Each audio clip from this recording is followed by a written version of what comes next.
Welcome to Medical Intuitively Speaking. I'm Kim Louise, medical intuitive and holistic nutritionist. Join me on a journey to discuss all things medical intuition, metaphysics, nutrition, and energy healing. I'm so happy you're here.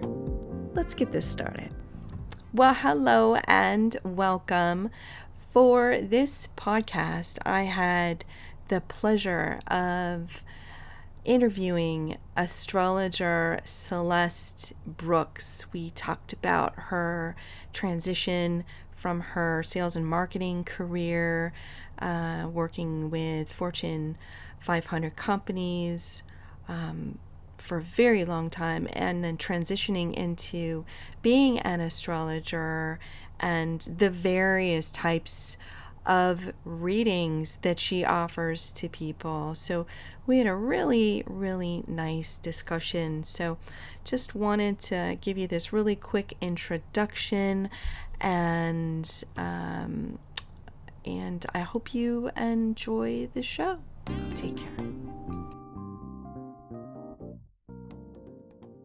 Well, hello and welcome. Today I have a special guest. Her name is Celeste Brooks.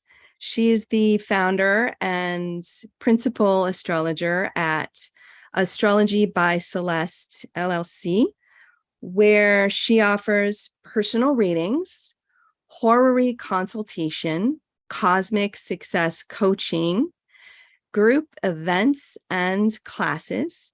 Before transitioning into astrology full-time, she had a successful sales and marketing career at Fortune 500 companies spanning over 25 years. She has an undergraduate degree in integrative biology from UC Berkeley and an MBA from St. Mary's College. So I want to welcome you, Celeste Brooks, to the show. Thank you, Kim. It's such a pleasure to be here. I'm excited. I'm excited for you to be here. So I really wanted you to explain your previous corporate career and how you transitioned from that into astrology.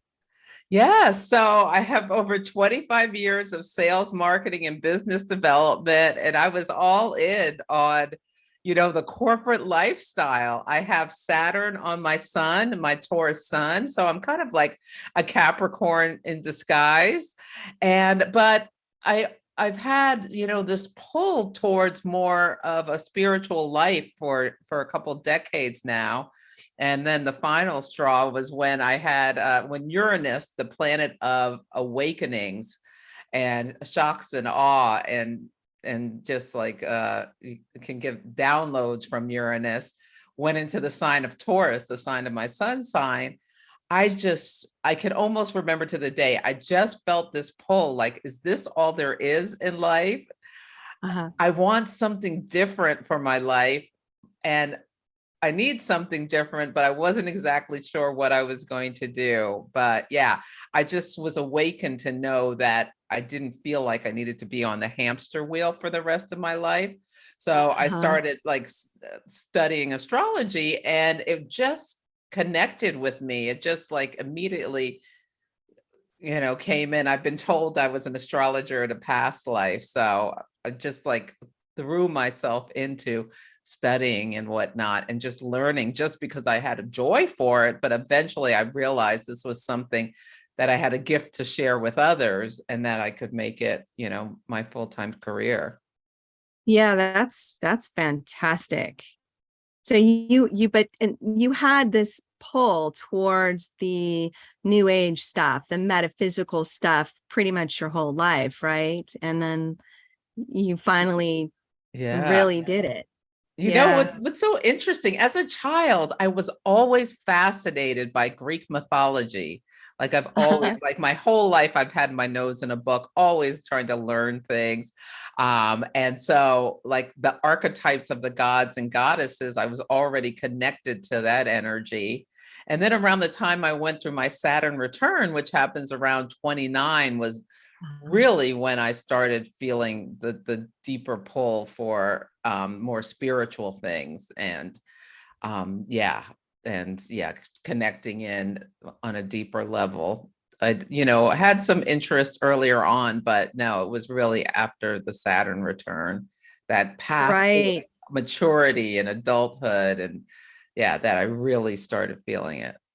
And would you say that Saturn return is, that has sort of a profound effect on everyone in some way? Yeah. Okay. Yes, everyone has something big happen around the age of 29 that is kind of like a marker in their life where they, can come up to a crossroads about, making a decision. And a lot of times it can be about like big decisions, like getting married, or people have their first children, or buy their first house, or get that big job, move cross country.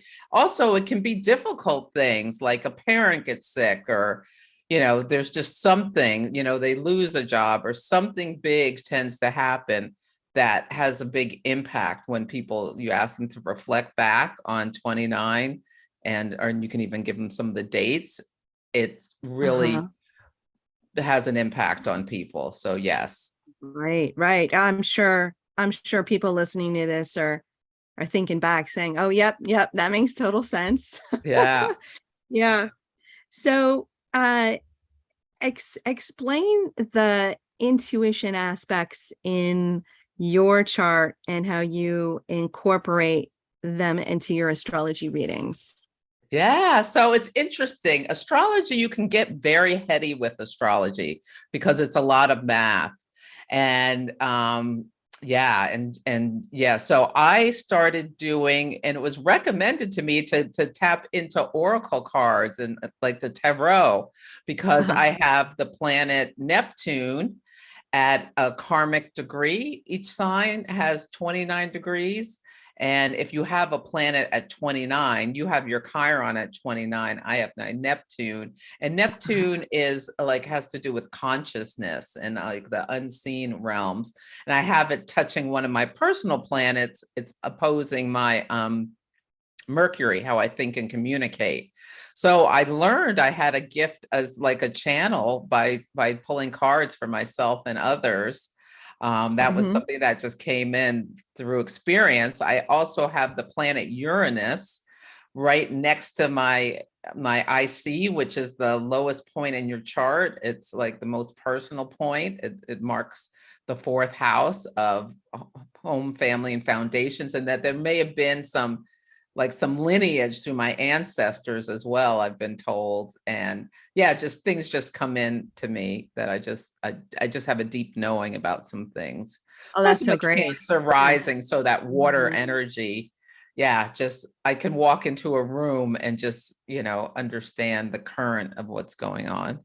Right. So I'm sure your clients feel that you're really connecting with them versus just knowing how to read the chart. You're truly connecting with their energy. So that's a big deal. Yeah. So how can natal astrology help us to understand our health and our vitality? And this is a really interesting topic for me. Yeah, so your natal chart, it's a snapshot of where all the planets were at the moment of your birth. Everything about your life and in your life is in your natal chart. On the simplest level, like understanding your elemental balance, which are fire, air, earth, and water, can give you some clues to your vitality. Like the more balanced you are, the better with that. But a lot of people are missing an element and low on elements. And that can, like getting that in balance can be helpful for them to live a healthier, more grounded, more rounded life. Also, the chart has 12 houses, like 12 areas of life. And the first house is about our vitality. And the ruler of your first house, the planet that rules your first house, your whole chart, can speak to your vitality and things to help your vitality, as well as the sixth house. And that ruler can talk about things that go wrong with your health. So you can see in a natal chart potentials for health issues, especially with the sixth house, and their tools and things to, help nurture whatever is the ruler of the planet. And sometimes you can see people have, health challenges or easy health, good health, potentially based on their natal chart. Right. And that would be the same as, we'll talk about this a little bit later, about not just based on the natal chart, but how things are during current times. You can also pick up that information too, right? Yeah. So you have your natal chart, yeah. and then we're the snapshot of the planets, but the planets are all moving continuously. And we have what's called, astrology transits, when we have aspects to our chart, where a planet in the solar system is having a conversation with one of the planets in our natal chart. That can be when things pop into our lives. So depending on the nature of the planet, so for health stuff, we tend to see people have health transits when they're having what's called a Saturn aspect, is one of the things, because Saturn can kind of limit us. It like puts up a boundary. It can like kind of feel like it saps our vitality, especially if it's touching like our sun or something like that, or at the ruler of our sixth house or our first house. Neptune can be like when people get things where it's difficult to diagnose when they're having a Neptune transit, because it just kind of like dissolves your vitality in some ways, and just make you more porous, more susceptible to disease and things. Like Uranus can be like something sudden just comes on or happens. Same with Chiron. And yeah. Right.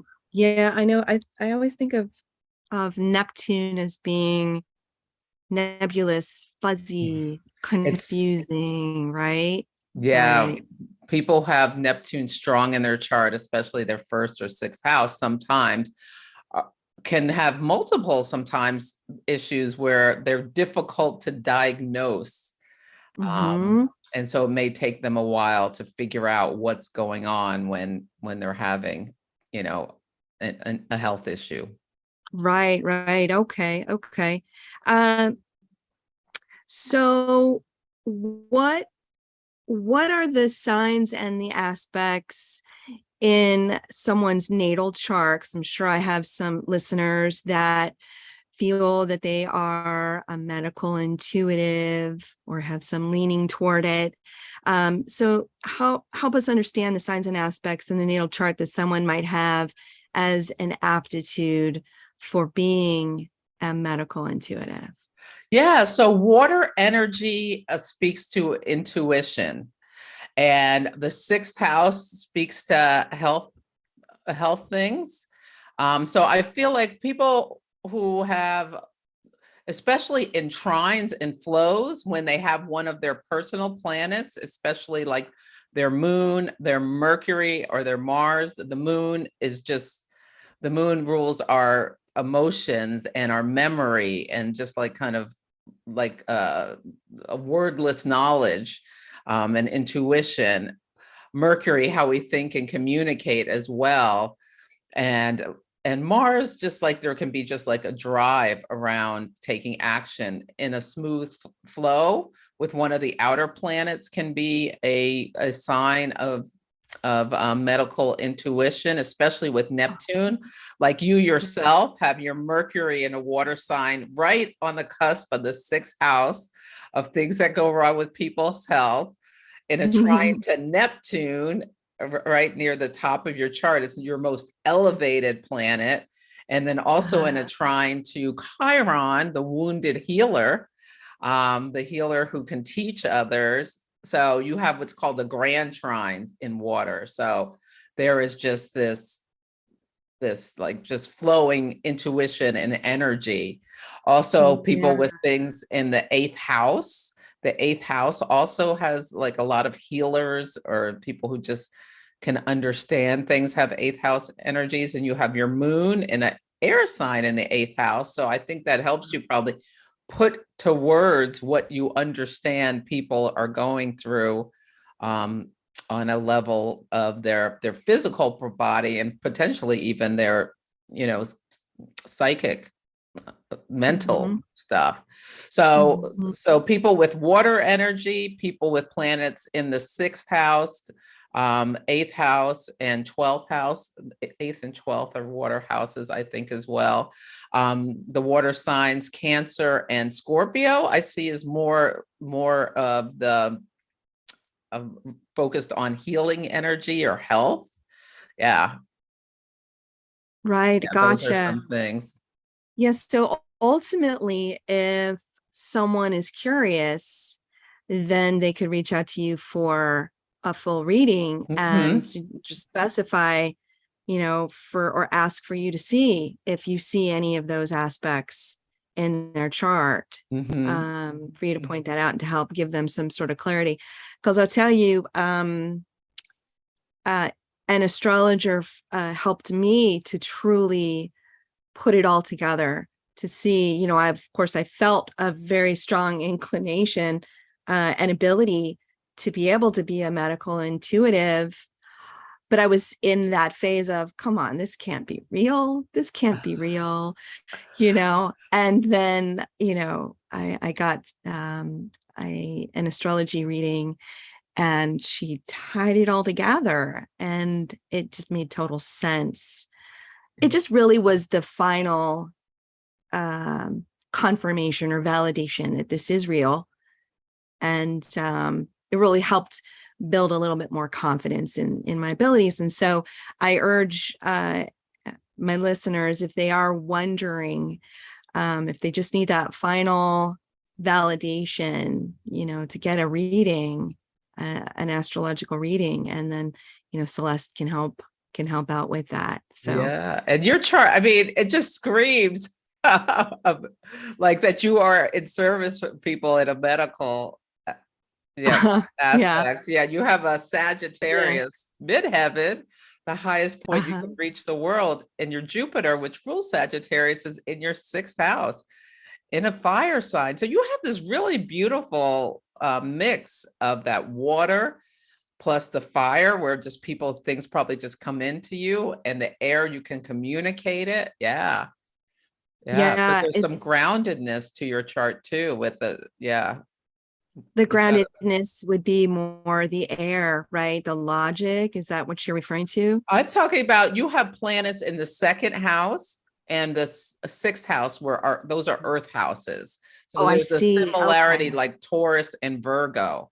So yeah, so the earth is that ability to bring it down and ground it. That's the and combined with the air, putting the words to it. Yeah. Oh, got you. Yeah, I got you. Okay. Oh, that makes a lot of sense to me.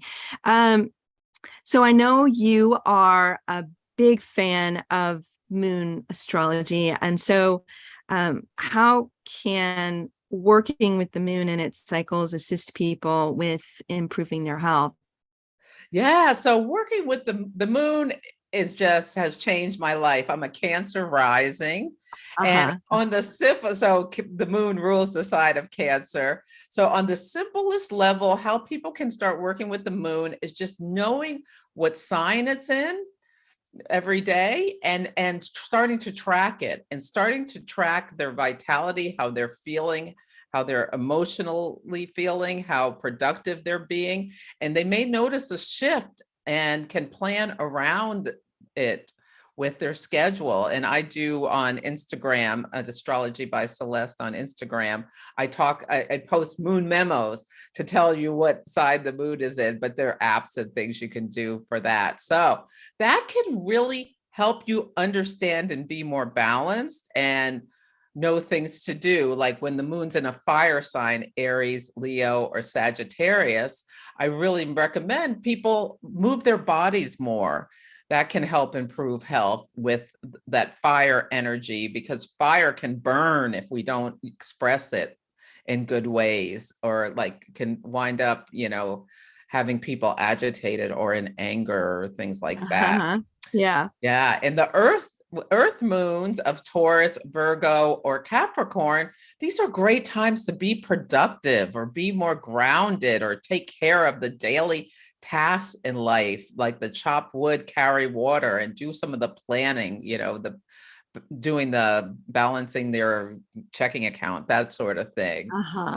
Yeah. And in air with Gemini, Libra, or Aquarius, like these are times connecting with people, talking, putting words to things, or wonderful things to do in the air signs. And the water of Cancer, Scorpio, or Pisces, this is when we can be more in our feeling body. This is where we may need more time alone, and have time to like get clear on understanding what's ours, our energy versus other people's, as well as you may find there's one of the moon signs that you feel more depleted in or whatnot. And you can know that you need to give yourself some more self-care or extra attention and things like that. Or to help be aware of how you can take care of yourself. That's just the transiting moon. Also, understanding your natal moon helps you know how you need to be nurtured and what you need to take care of yourself. And every month we have an opportunity to set intentions with the moon phases, where we have a new moon in a different sign every month, where the sun and the moon come together, whisper secrets to each other about what they want to bring forth in your life. And it's in a different area of your life every month. So you can set some intentions that help you stay accountable to yourself and keep yourself on track as you work through the moon cycles. And I have a free guide on my website if people are interested in that, at astrologybyceleste.com, that explains not just the month cycles, but this larger 27-month cycles that you can help grow like bigger things in your life. But yes, that can help you with your health too. I always have like some kind of health intention every month to try to keep myself accountable to working on my vitality. Oh, got you. Okay. Do you mind giving some examples, though, of the natal moon and what it takes to help a person feel nurtured with those moon signs? Yes. Are you okay to give some examples of that? Mm-hmm. Yeah. So with the fire moons, fire energy pushes out. Like with fire people, and you can think about with your moon, it's to understand the moon also rules our reactivity. So someone with a fire moon, if they come up against a difficulty, they can make themselves feel better by like taking action. So like a person with an Aries moon, it's really important for them to have some sense of independence and being able to make their own decisions. So especially for parents, it can really help parents to understand their children as well as your partner's moon signs. Right. So that's an example for an Aries moon. They need to, like, if you have an Aries moon child, like letting them pick out their socks or this makes them feel secure and safe, like having some autonomy. Whereas a Leo moon may be like getting praise, like seen, feeling valued, can help them feel safe. Like a Taurus moon needs this, it's an earth energy, needs security, like needs to know things are going to be the same from one day to the other. Whereas a Sagittarius moon may want like change or adventure in order to make them feel more safe and grounded. With a water moon, there may be a need to express emotions, to be nurtured, to be held, to be touched. Can help make someone feel safe, but also to maybe just go to themselves and understand their emotions and what's going on. Because sometimes with water energy or like a water moon, people may not even understand what they're feeling right away until they have some time to do some psychological integration and process it. Yeah. So there's the different moon signs have different ways of feeling safe and secure. Air moons tend to need to talk through what's going on and be heard in order to feel safe and to feel like they're able to take action to help whatever situation through intellectualizing it. Right. So just in case my listeners are not aware, water signs would that be Cancer, Scorpio, okay, and Pisces. Okay, gotcha. And then the air would be Gemini, Mhm. Libra, and Aquarius. Right, gotcha. Yeah, and I can speak for myself regarding having a Libra moon. That can be sometimes challenging a little bit. If there's anyone listening who has a Libra moon, oftentimes we can tend to be, and tell me if this is your experience with your clients, Celeste, over accommodating. Yes, there can be a people pleasing. Like you have Libra is the signs of the scales, and there can be such a desire for balance and relating to others in a harmonious way that, over accommodating is very much something that can happen with the Libra moon. And Libra energy is accommodating until it's not. And then it's like, boom. Then we're done. Then we're just done. That's right. Yeah. That is right. So and also with the Libra moon, you have to watch out for detachment, like getting out of the emotional body. But yours is in the 8th house, so that's a water house, so that helps you stay in touch with the emotions. Yeah, I'm definitely in touch.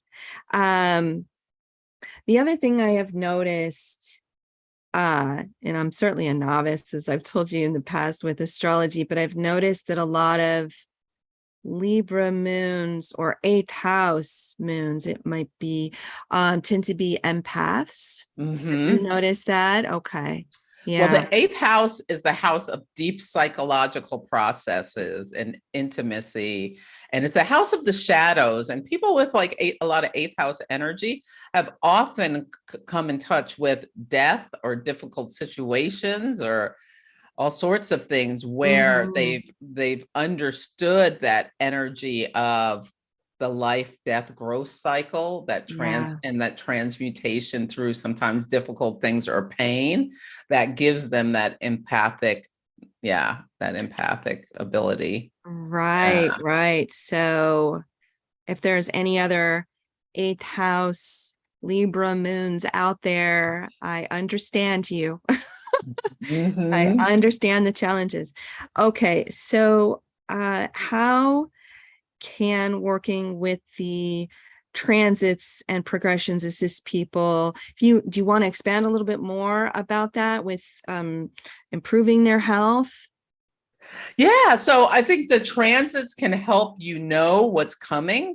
So help you know what to be aware of, what to look out for. Like I'm going through this Saturn square Mercury. So Saturn, like depleting Mercury, I just feel like my energy is depleted, and I know that, and I know not to push myself too hard, and I know that I need to get extra rest and stuff because I'm having that transit.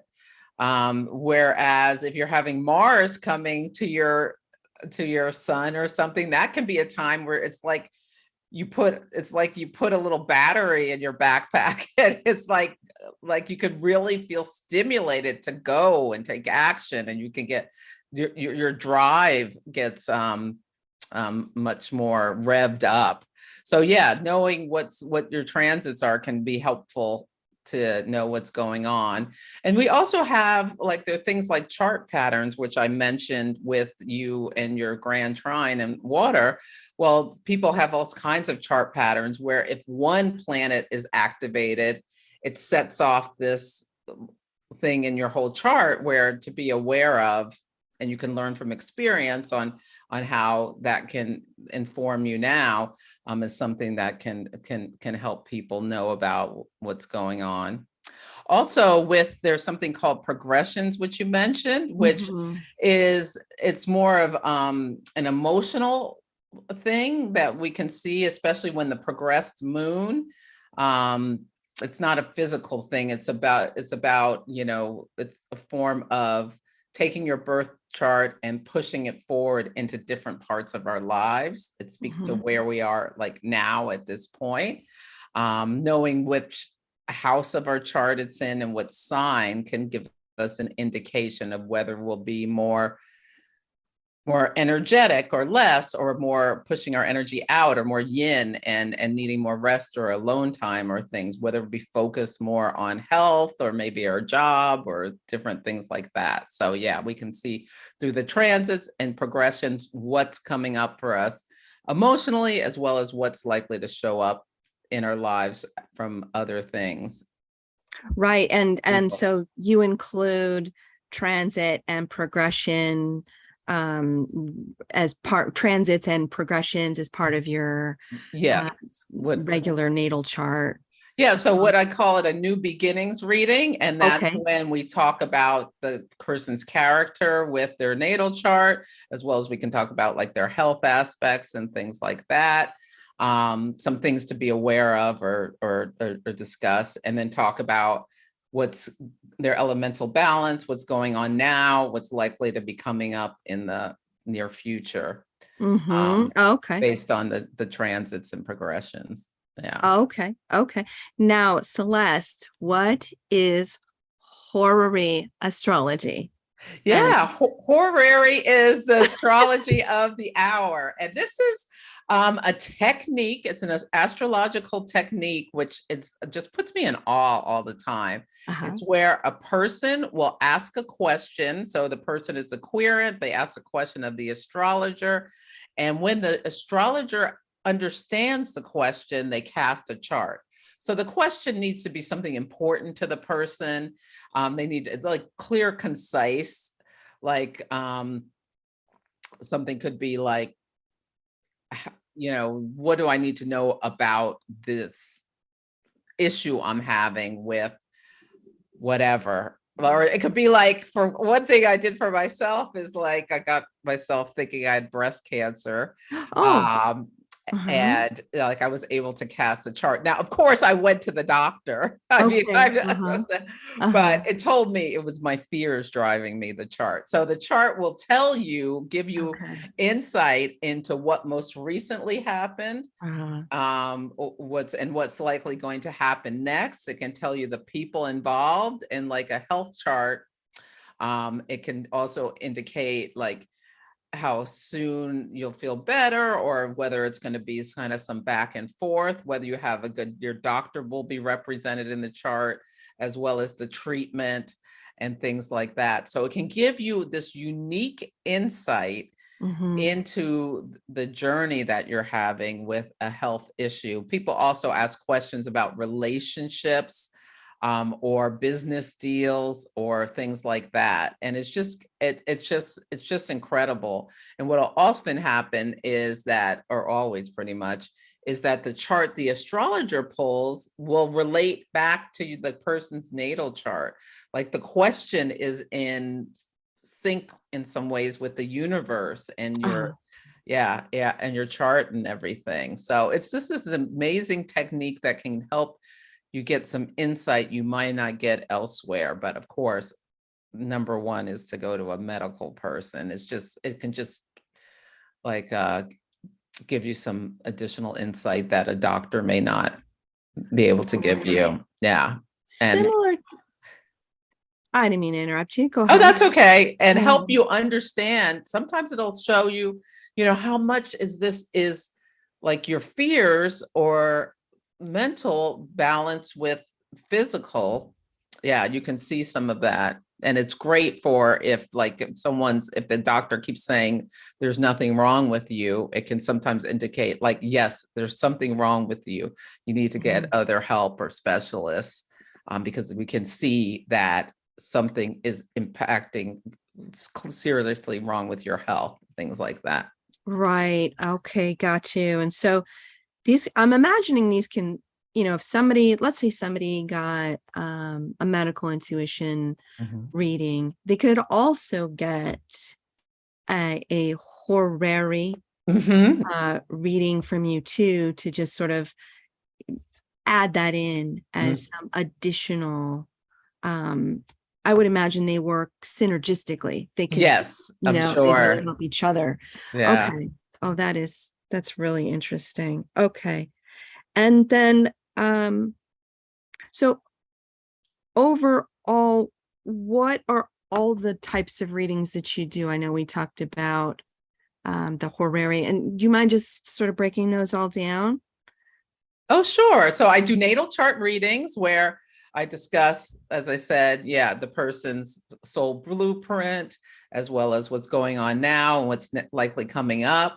There's also something called return to the stars. So if people know their natal chart and they just want to talk about what's going on now or talk about a specific aspect of their life, like their career, their relationship, their health, their job, that's called return to the stars. I do couples readings as well, where we talk about the interplay between two people's natal charts and things that they can lean into for more ease or blind spots for the relationship, things that are potential challenges and some techniques to work with them.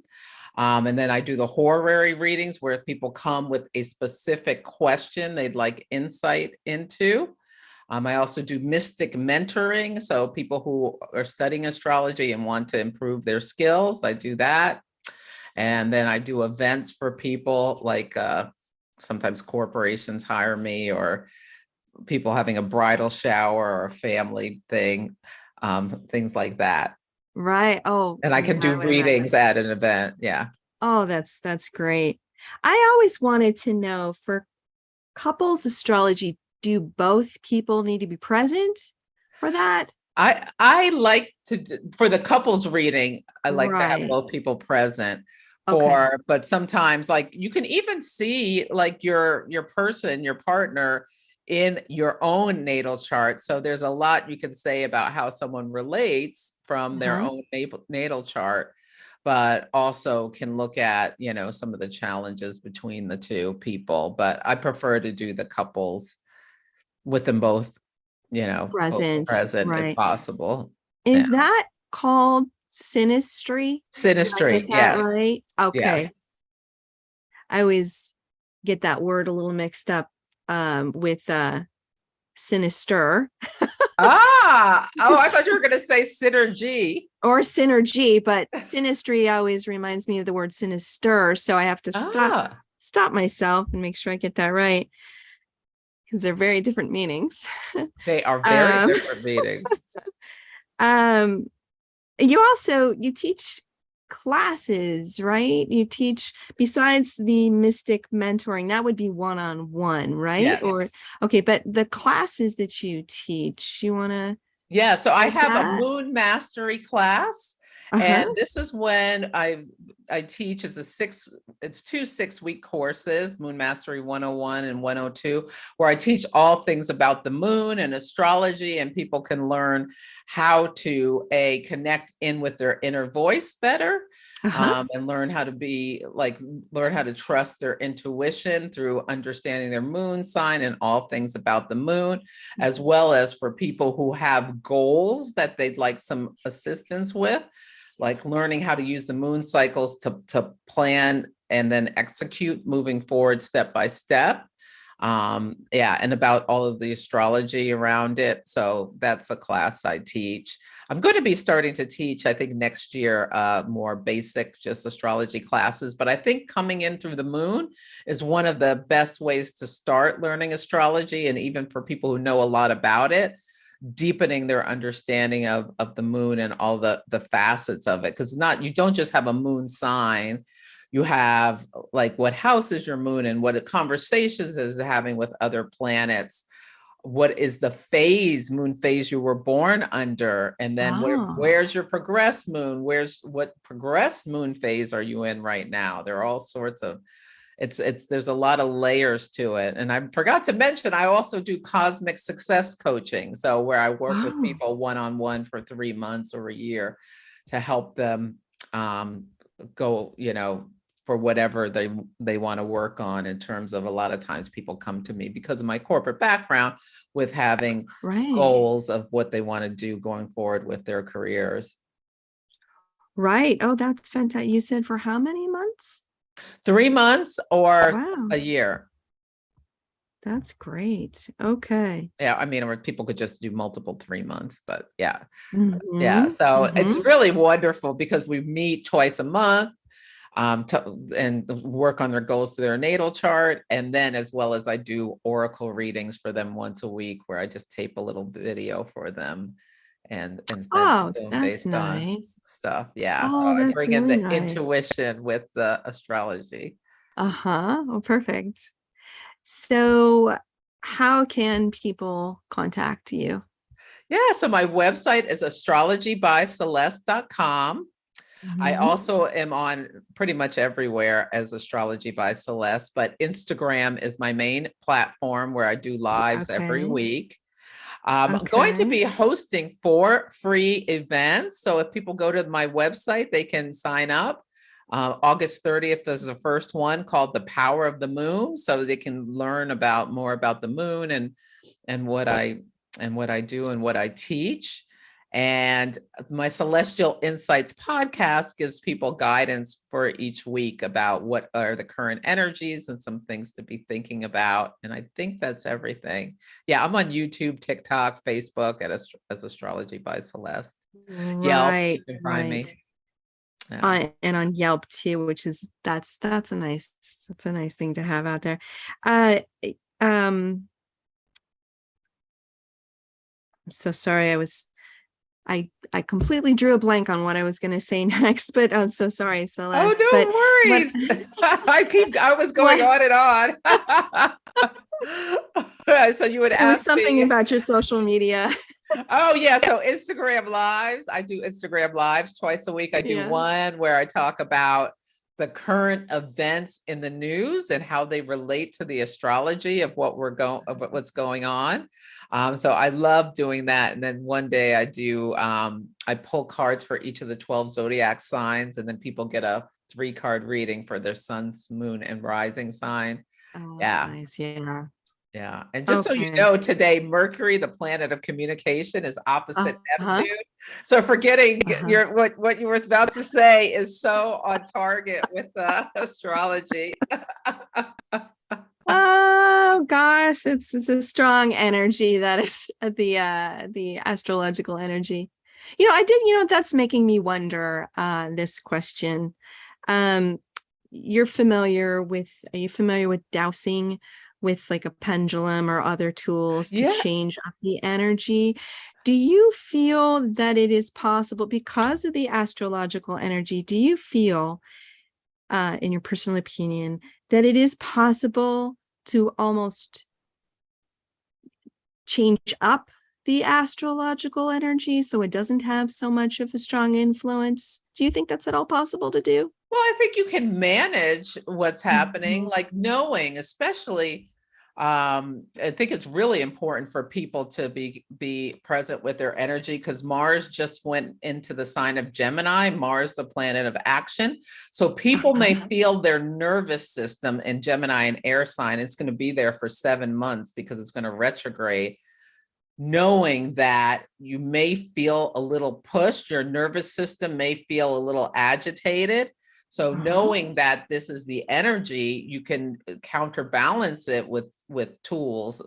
I don't know about using a pendulum to do that, but people use crystals and all sorts of things to help manage energy. Yeah. So I think there are ways to manage through that. Like just even like with the breath or meditation are ways to manage the energy that may be overstimulating you or activating you, or like I have to remember, just slow down when I'm having transits that like kind of push you to, with an Aries moon, I have an Aries moon, so that can kind of push me to like have impulsive reactions. So I know that. So I catch myself and I do things differently because I'm aware that that's an energy that's present for me. Yeah.